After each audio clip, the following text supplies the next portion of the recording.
ನಮಸ್ಕಾರ. GTV news ಕನ್ನಡಕ್ಕೆ ಸ್ವಾಗತ. ನಾನು ನಿಮ್ಮ ವೆಂಕಟೇಶ್.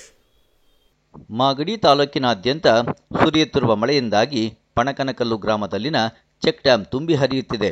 ಈ ಪ್ರದೇಶದಲ್ಲಿ ಡ್ಯಾಂ ನಿರ್ಮಿಸಲು ಬಹಳ ವರ್ಷಗಳ ಹಿಂದೆ ವೀರಪ್ಪ ಮೊಯ್ಲಿ ಇವರು ಮುಖ್ಯಮಂತ್ರಿಗಳಾಗಿದ್ದಾಗ ಸಚಿವರಾದ ಎಂ ರೇವಣ್ಣರವರು ಸ್ಥಳ ಪರಿಶೀಲನೆ ನಡೆಸಿದರು. ಇಲ್ಲಿ ಡ್ಯಾಂ ನಿರ್ಮಿಸಲು ಮೊದಲು ಪ್ರಸ್ತಾವನೆ ಸಲ್ಲಿಸಿದ್ದು ರಂಗಯ್ಯರವರು. ಈಗಿನ ಈ ಚೆಕ್ ಡ್ಯಾಂ ಮಾಜಿ ಶಾಸಕ ಎ ಮಂಜುನಾಥ್ ಅವರ ಅವಧಿಯಲ್ಲಿ ಸುಮಾರು 5 ಕೋಟಿ ವೆಚ್ಚದಲ್ಲಿ ನಿರ್ಮಿಸಲಾಗಿದೆ. ಇದರ ಬಗ್ಗೆ ಮಾಹಿತಿಯನ್ನ ಹಿರಿಯ ಪತ್ರಕರ್ತ ದೊಡ್ಡಬಾಣಿಗೆರೆ ಮಾರಣ್ಣರವರು ಮಾಧ್ಯಮದೊಂದಿಗೆ ಹಂಚಿಕೊಂಡಿದ್ದಾರೆ.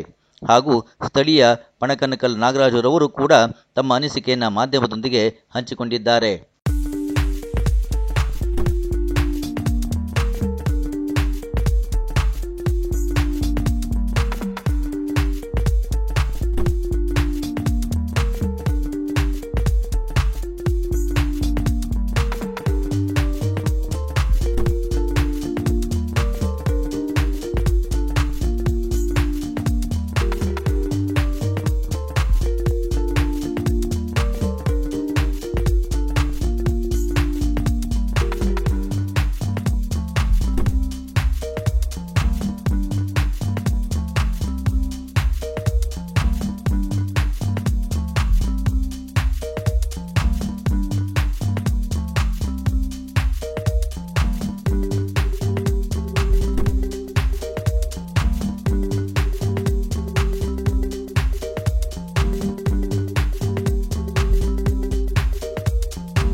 ನಮಸ್ಕಾರ. ಕನ್ನಡ ನಾಡಿನ ಪುಣ್ಯಭೂಮಿ, ನಾಡೊಡೆಯ ಧರ್ಮಪ್ರಭು ಕೆಂಪೇಗೌಡರ ಕರ್ಮಭೂಮಿ ಮಾಗಡಿ ಸೀಮೆಯ ಅರ್ಕಾವತಿ ದಂಡೆನಲ್ಲಿ ನಾವಿದ್ದೇವೆ. ಅರ್ಕಾವತಿ, ಕುಮುದ್ವತಿ ನದಿಗಳು, ಕಣ್ವ ನದಿಗಳು ಮಾಗಡಿ ತಾಲೂಕಿನಲ್ಲಿ ಹರಿದ್ರೂ ಕೂಡ ಬೇಸಿಗೆ ಕಾಲದಲ್ಲಿ ಬತ್ತಿ ಹೋಗ್ತವೆ, ಮಳೆಗಾಲದಲ್ಲಿ ತುಂಬಿ ಹರಿತವೆ. ಇದು ಮುಂದೆ ವೈಜಿಗುಡ್ಡಕ್ಕೆ ಹೋಗಿ ಅಲ್ಲಿಂದ ಮಂಚನಬೆಲೆ, ವೈಜಿಗುಡ್ಡ, ಅಲ್ಲಿಂದ ಕಾವೇರಿ ನದಿಗೆ ಸೇರ್ತಕ್ಕಂಥ ನದಿಯ ತಟದಲ್ಲಿದ್ದೇವೆ. ಪಣಕಲ್ಕಲ್ಲಿಂದ ಪೂರ್ವ ದಿಕ್ಕಿನಲ್ಲಿ ಒಂದು 2 ಕಿಲೋಮೀಟರ್ ದೂರದಲ್ಲಿ ನಾವಿದ್ದೇವೆ. ಇಲ್ಲಿ ಮಾನನೀಯ ವೀರಪ್ಪ ಮೊಯ್ಲಿ ಅವರು ಮುಖ್ಯಮಂತ್ರಿ ಆಗಿದ್ದಾಗ ಅಂದಿನ ಸಚಿವರಾದಂಥ ಮಾನ್ಯ ಎಂ ರೇವಣ್ಣ ಸಾಹೇಬ್ರವರು ಇಲ್ಲಿ ಬಂದು ಮಳೆಯ ನೀರು ಹರಿದು ವ್ಯರ್ಥವಾಗಿ ಸಮುದ್ರ ಸೇರೋದನ್ನು, ನದಿ ಸೇರೋದನ್ನು ಗಮನಿಸಿ ಇಲ್ಲೊಂದು ಚೆಕ್ ಡ್ಯಾಮ್ ಕಟ್ಟಕ್ಕೆ ಅಂತ ಒಂದು ಯೋಜನೆಯನ್ನು ರೂಪಿಸಿದರು. ರಾಜಕೀಯದ ಸ್ಥಿತ್ಯಂತರದ ನಡುವೆ ಕಾಮಗಾರಿ ಹಾಗೆ ನಿಂತಿತ್ತು. ಇದಕ್ಕೆ ಮೂಲ ಪುರುಷರು ಅಂತ ಹೇಳಿದರೆ ವಿಧಾನ ಪರಿಷತ್ ಸದಸ್ಯರಾಗಿದ್ದಂಥ ರಂಗಯ್ಯನವರು. ರಂಗಯ್ಯನವರು ಇಲ್ಲಿಗೆ ತಿರುಮಲೆಯಿಂದ ಉತ್ತರ ಪೂರ್ವ ದಿಕ್ಕಿನಲ್ಲಿರೋದ್ರಿಂದ ಇದಕ್ಕೆ ಶ್ರೀರಂಗ ಅಣೆ ಕಟ್ಟಬೇಕು, ಜಲಾಶಯ ಮಾಡಬೇಕು ಅನ್ನೋದು ಅವರ ಪರಿಕಲ್ಪನೆಯಾಗಿತ್ತು. ಅದನ್ನೇ ಮಾನ್ಯ ಎಂ ರೇವಣ್ಣ ಸಾಹೇಬರು, ಮೊಯ್ಲಿ ಸಾಹೇಬರು ಇಲ್ಲಿ ಬಂದು ಭೇಟಿ ನೀಡಿ ಮಳೆಗಾಲದಲ್ಲಿ ತುಂಬಿ ಹರಿದು ವ್ಯರ್ಥವಾಗ್ತಕ್ಕಂಥ ನೀರನ್ನು ಚೆಕ್ ಡ್ಯಾಮ್ ಕಟ್ಟಿದರೆ ಅಂತರ್ಜಲ ಹೆಚ್ಚುತ್ತೆ, ರೈತಾಪಿ ವರ್ಗದವ್ರು ಬಳಕೆ ಮಾಡಿಕೊಳ್ಳಿ ಅಂತ ಯೋಜನೆಯನ್ನು ತಯಾರು ಮಾಡಿದರು.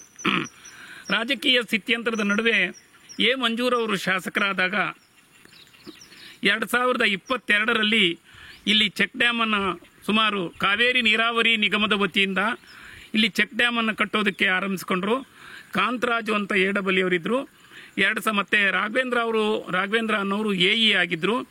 2023ಕ್ಕೆ ಈ ಒಂದು ಶ್ರೀರಂಗ ಅಣೆ ಅಥವಾ ಚೆಕ್ ಡ್ಯಾಮ್, ಬೃಹತ್ ಚೆಕ್ ಡ್ಯಾಮ್ ಇದೆ. ಇದು 365 ದಿನವೂ ಕೂಡ ನೀರನ್ನು ಸಂಗ್ರಹ ಮಾಡಿಕೊಳ್ತದೆ. ಈ ಅಣೆ ನಿರ್ಮಾಣ ಆಯಿತು. ಕಾವೇರಿ ನೀರಾವರಿ ನಿಗಮದಿಂದ ಸುಮಾರು 5 ಕೋಟಿ ವೆಚ್ಚದಲ್ಲಿ ಈ ಒಂದು ಚೆಕ್ ಡ್ಯಾಮ್ ಅಥವಾ ಕಿರು ಜಲಾಶಯ ನಿರ್ಮಾಣ ಆಗಿ ಇವತ್ತು ಮಳೆಗಾಲದಲ್ಲಿ ತುಂಬಿ ನಿಂತಿದೆ. ಸುಮಾರು 2 ಕಿಲೋಮೀಟರ್ ದೂರ ಬಿಳಿಕಲ್ ಬೆಟ್ಟ, ಮಲ್ಲಿಗೆ ಬೆಟ್ಟ, ಬೆಟ್ಟಗುಡ್ಡಗಳ ನಡುವೆ ಇದು ಕಣ್ವ ನದಿಯ ಕಣಿವೆ ಇದ್ದಂಥ ಪ್ರದೇಶ. ಬೆಳಗುಂಬ ಮಾರ್ಗವಾಗಿ ಹರಿದು ಬರ್ತಕ್ಕಂಥ ಬೆಟ್ಟಗುಡ್ಡಗಳಿಂದ ಹರಿದು ಬರ್ತಕ್ಕಂಥ ಮಳೆಯ ನೀರು ಇಲ್ಲಿ ಸಂಗ್ರಹ ಆಗುತ್ತೆ.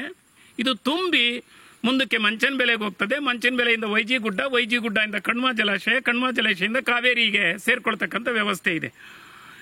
ಸುತ್ತಲೂ ಮಾಗಡಿಯನ್ನ ಅರೆಮಲೆನಾಡು ಅಂತ ಕರೀತಾರೆ ಬ್ರಿಟಿಷ್ನವ್ರ ಕಾಲದಿಂದಲೂ ಕೂಡ. ಮಳೆಗಾಲದಲ್ಲಿ ಸಮೃದ್ಧವಾದಂಥ ಗಿಡಮರ ತರುಲತೆ ಬಳ್ಳೆಗಳಿಂದ ಖಗ ಮೃಗ ಪ್ರಾಣಿ ಪಕ್ಷಿ ಸಂಕುಲಗಳಿಂದ ತುಂಬಿರುತ್ತೆ. ಈ ಒಂದು ಶ್ರೀರಂಗಾಣೆ ಜಲಾಶಯವನ್ನು ಹಿನ್ನೀರನ್ನು ನಾವು ಕಾಣ್ತಾ ಹಿನ್ನೀರಿನಲ್ಲಿ ನಿಂತಿದ್ದೇವೆ. ಪಣಕನ್ಕಲ್ಲಿಂದ 2 ಕಿಲೋಮೀಟರ್ ಉತ್ತರ ಪೂರ್ವಕ್ಕಿರ್ತಕ್ಕಂಥ ಜಾಗ. ಇದನ್ನು ಇಂಥ 10 ಚೆಕ್ ಡ್ಯಾಮ್ಗಳನ್ನು ಇದೇ ನದಿ ಕಣಿವೆನಲ್ಲಿ ಕಟ್ಟಬಹುದು. ನಾವೇನಿವತ್ತು ಹೇಮಾವತಿ ನದಿ ನೀರು ಅಂತ ಹೋರಾಟ ಮಾಡ್ತಾ ಇದ್ದೇವೆ. ಹೇಮಾವತಿ ನದಿ ನೀರು ಬಂದೇ ಬರುತ್ತೆ, ನಿಧಾನ ಆದರೂ ಬರುತ್ತೆ. ಸೊ ಈ ರೀತಿ ಕಿರು ಜಲಾಶಯಗಳನ್ನು ಚೆಕ್ ಡ್ಯಾಮ್ಗಳನ್ನು ನಿರ್ಮಾಣ ಮಾಡಿದರೆ ಮಾಗಡಿ ತಾಲೂಕು ಕೇಳಿ ರಾಗಿ ಬೆಳೀತಕ್ಕಂಥ ಅವರೆಕಾಳು ಬೆಳೀತಕ್ಕಂಥ ರೈತಾಪಿ ವರ್ಗದವರೇ ಇರ್ತಕ್ಕಂಥ ಭೂಮಿ. ತಿಪ್ಪಣ್ಣಳ್ಳಿ ಜಲಾಶಯ ಇದೆ, ವೈಜಿಗುಡ್ಡ ಜಲಾಶಯ ಇದೆ, ಮಂಚನಬೆಲೆ ಜಲಾಶಯ ಇದೆ. ಆದರೂ ಕೂಡ ರೈತರ ಭೂಮಿಗೆ ಒಂದು ನೀರು ಹರಿತಾ ಇಲ್ಲ. ಇಂಥ ಕಿರು ಜಲಾಶಯಗಳನ್ನು ಹೆಚ್ಚೆಚ್ಚು ನಿರ್ಮಾಣ ಮಾಡೋದಕ್ಕೆ ಈಗಿನ ಶಾಸಕರಾದಂಥ ಮಾನ್ಯ ಎಚ್ ಸಿ ಬಾಲಕೃಷ್ಣ ಅವರು ಮುಂದಾಗಲಿ. ಸರ್ಕಾರ ಇರೋದ್ರಿಂದ ಅವ್ರು ಮನಸ್ಸು ಮಾಡಿದರೆ ಇಂಥ 10 ಚೆಕ್ ಡ್ಯಾಮ್ಗಳನ್ನು ನಿರ್ಮಾಣ ಮಾಡ್ಬೋದು. ರೈತನ ಹೊಲಗಳಿಗೆ ನೀರು ಹರಿಸ್ಬೋದು, ಅಂತರ್ಜಲವನ್ನು ಹೆಚ್ಚಿಸಬಹುದು, ಮಾಗಡಿಯ ಸಂಪನ್ಮೂಲವನ್ನು ಹೆಚ್ಚಿಸೋದಕ್ಕೆ ಎಲ್ಲರೂ ಕಾರಣಕರ್ತರಾಗಲಿ ಅಂತೇಳಿ ನಮಸ್ಕಾರ ಹೇಳ್ತೀನಿ. ನಮಸ್ಕಾರ. ನಾವು ಇಲ್ಲೇರೆ ನಾಗರಾಜು ಅಂತ, ನಾವು ಸ್ಥಳೀಕರು. ಇಲ್ಲಿ ಚಿಕ್ಕ ಡ್ಯಾಮ್ ಕಟ್ಟಿದ್ದಾರೆ, ಪರವಾಗಿಲ್ಲ, ಜನಕ್ಕೆ ಅನುಕೂಲ, ಸಣ್ಣ ಪುಟ್ಟ ಅನುಕೂಲ ಆಗಿದೆ. 5 ಕೋಟಿ ರೂಪಾಯಿ ವೆಚ್ಚದಲ್ಲಿ ಮಾಡಿರೋವಂಥದ್ದು. ಹಿಂದೆ ಸುಮಾರು ವರ್ಷ ನಾವು ಸಣ್ಣದ್ರಾಗಿರುವಾಗ ರೇವಣ್ಣವರು ಅವ್ರ ಜೊತೆ ಯಾರ್ಯಾರೋ ದೊಡ್ಡ ರಾಜಕಾರಣಿಗಳು ಬಂದಾಗ ಆ ದೊಡ್ಡ ಬೆಟ್ಟಕ್ಕೆ ಒಂದು ಅಣೆಕಟ್ಟು ಕಟ್ಟಬೇಕು ಅಂತ ಪ್ಲಾನ್ ಮಾಡಿದೆ. ಯಾರೋ ಶ್ರೀರಂಗಯ್ಯರು ಅಂತ ಹೇಳ್ತಾರೆ, ನಮಗೆ ಸರಿಯಾದ ನೆನಪಿಲ್ಲ. ಆವಾಗ ಪ್ಲಾನ್ ಮಾಡಿದ್ದು. ಈಗ ಒಂದು 3 ವರ್ಷದಲ್ಲಿ ಇದು ಮಾಡಿದ್ದಾರೆ. ಈ ದೊಡ್ಡ ಚಿಕ್ಕ ಡ್ಯಾಮ್ ಕಟ್ಟೋದಕ್ಕಿಂತ ದೊಡ್ಡದು ಓಜಿಗುಡ್ಡಿ ಥರ ಡ್ಯಾಮ್ ಕಟ್ಬೋದಾಗಿತ್ತು. ಇಲ್ಲಿ ಸಾಮಾನ್ಯವಾಗಿ ಇಲ್ಲಿ ಸ್ಥಳೀಕರದ್ದು ಜಮೀನು ಕಮ್ಮಿ ಇದೆ, ಜಾಸ್ತಿ ಇರೋದು ಫಾರೆಸ್ಟ್ ಡಿಪಾರ್ಟ್ಮೆಂಟ್ಗಳದ್ದು ಜಾಸ್ತಿ ಇರೋದ್ರಿಂದ ಇಲ್ಲಿ ಜಾಸ್ತಿ ವ್ಯವಸಾಯ ಮಾಡೋ ಜನ ಕಮ್ಮಿ ಇರೋದ್ರಿಂದ ಓಜಿಗುಡ್ಡ ಥರ ದೊಡ್ಡ ಕೆರೆ ಕಟ್ಟೋದ್ರಿಂದ ಮಾಗಡಿ ಜನತೆಗೂ ಅನುಕೂಲ ಆಗುತ್ತೆ, ಎಲ್ಲರಿಗೂ ಬೋರ್ಗೆ ನೀರು ಬರೋವಂಥದ್ದಾಗುತ್ತೆ. ಹಂಗಾಗಿ ಚಿಕ್ಕದು ಕಟ್ಟಿ ಕಮ್ಮಿ ಜನಕ್ಕೆ ಅನುಕೂಲ ಆಗೋದಕ್ಕಿಂತ ಜಾಸ್ತಿ ಸಾಕಷ್ಟು ಜಾಗಗಳಿದೆ, ಫ್ರೀ ಜಾಗಗಳು ಇರುವಂಥದ್ದು ಇದೆ, ಗೋಮಾಳ ಜಾಗಗಳಿದೆ. ಹಂಗಾಗಿ ದೊಡ್ಡ ಅಣೆಕಟ್ಟು ಕಟ್ಟೋರು ರೇವಣ್ಣವ್ರು ಹೇಳಿದ ಥರ ಓಜಿಗುಡ್ಡ ಥರ ಟಿಪ್ಪನಹಳ್ಳಿ ಥರ ದೊಡ್ಡ ಅಣೆಕಟ್ಟು ಕಟ್ಬೋದು. ಇಲ್ಲ ಒಂದು ಅಣೆಕಟ್ಟು ಕಟ್ತು ಅಂದರೆ ಸುಮಾರು ಬೆಳಗುಂಬುದ ತಕ್ಕ ನೀರು ನಿಂತ್ಕೊಳ್ತದೆ. ಪಣಕಂಕಲ್ಲು ಚಿಕ್ಕತೊರೆಪಾಳ್ಯದಿಂದ ಬೆಳಗುಂಬುದ ತಕ್ಕ ನೀರು ನಿಂತ್ಕೊಳ್ತದೆ, ದೊಡ್ಡ ಬೆಟ್ಟ ಆಗುತ್ತೆ.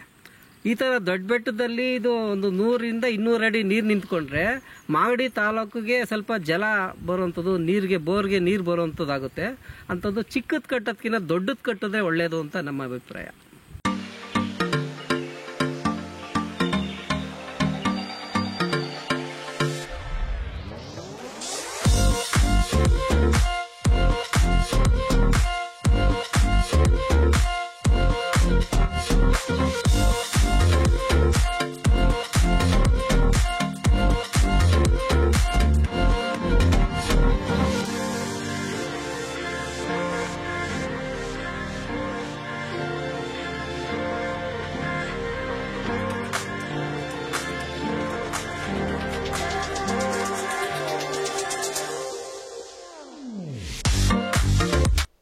ಇದು ಇವತ್ತಿನ ಮಾಗಡಿಯ ಸುದ್ದಿ ಸಮಾಚಾರ. ನಿರಂತರ ಸುದ್ದಿ ಸಮಾಚಾರಕ್ಕೆ ವೀಕ್ಷಿಸಿ ನಿಮ್ಮ GTV ನ್ಯೂಸ್ ಕನ್ನಡವನ್ನು. ವಂದನೆಗಳು.